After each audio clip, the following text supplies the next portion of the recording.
So you live on your laptop, right? And your neck and shoulders are absolutely paying the price for it. Well, this explainer is for you. We are about to dive into a brutally honest guide to fixing that pain, and we're starting with stuff you can do in literally the next 5 minutes. Let's get right into it. Wow, this quote, it just hits right at the heart of the problem, doesn't it?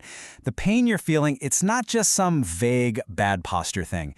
It is a slow, creeping theft caused by the very tool we need to use every single day. You got to think of it this way. It's a predictable load problem, not some random mystery injury that came out of nowhere. Okay, so here's our game plan. First, we're going to define the problem, what we're calling the laptop trap. Then we'll jump straight into immediate fixes for your setup and your habits. After that, we'll build a long-term strategy for resilience, and finally, wrap it all up into a daily plan you can actually stick to.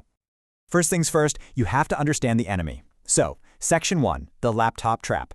We're going to talk about why this hurts so much, so fast. Here's the core issue, and it's actually a really simple design flaw. Laptops are a mess ergonomically because the screen and the keyboard are stuck together. Think about it.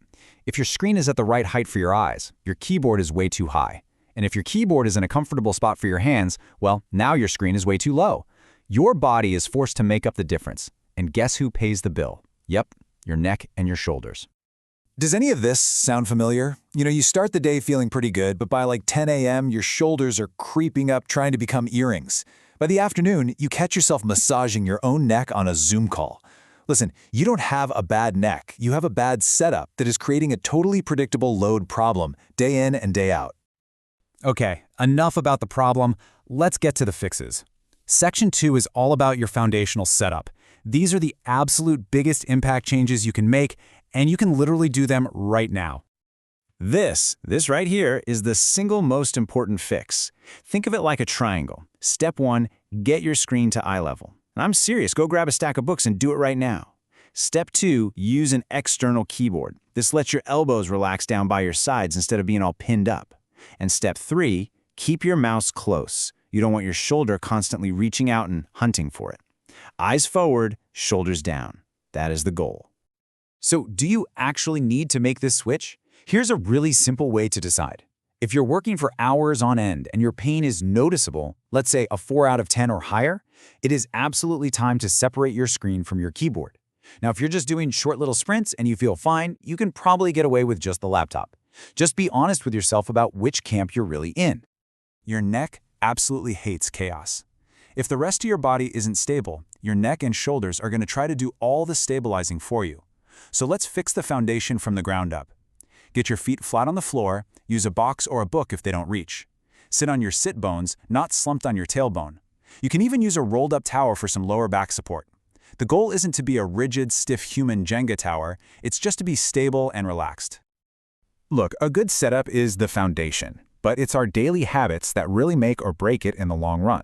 So Section 3 is all about breaking that pain cycle with really small habits that give you huge relief. We're always told to, take more breaks, but that feels like it's going to kill our workflow. The magic number for a break that actually helps but doesn't derail you isn't 10 minutes. It's this, just 90 seconds. And here's the exact protocol.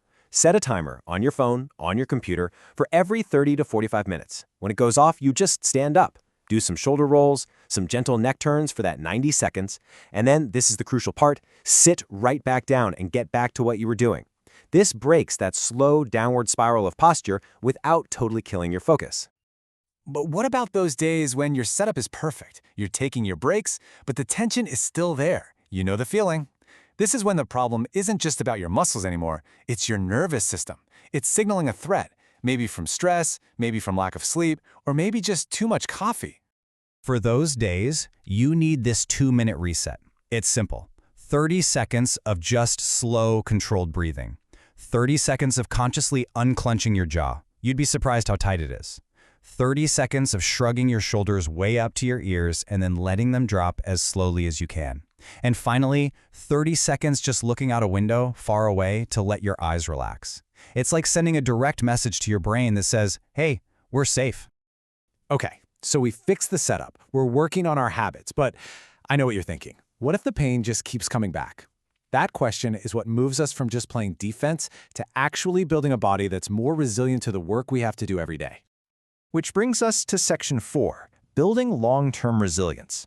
And no, before you click away, this does not require a gym membership or a whole new identity as a fitness guru. This is just about targeted strength. And here it is, a super simple 6-minute routine just 3 times a week. We're talking wall angels, scapular squeezes, pull-aparts with a resistance band or even just a towel, and some simple chin nods. The takeaway here is huge. Strength makes good, neutral posture cheaper for your body to maintain.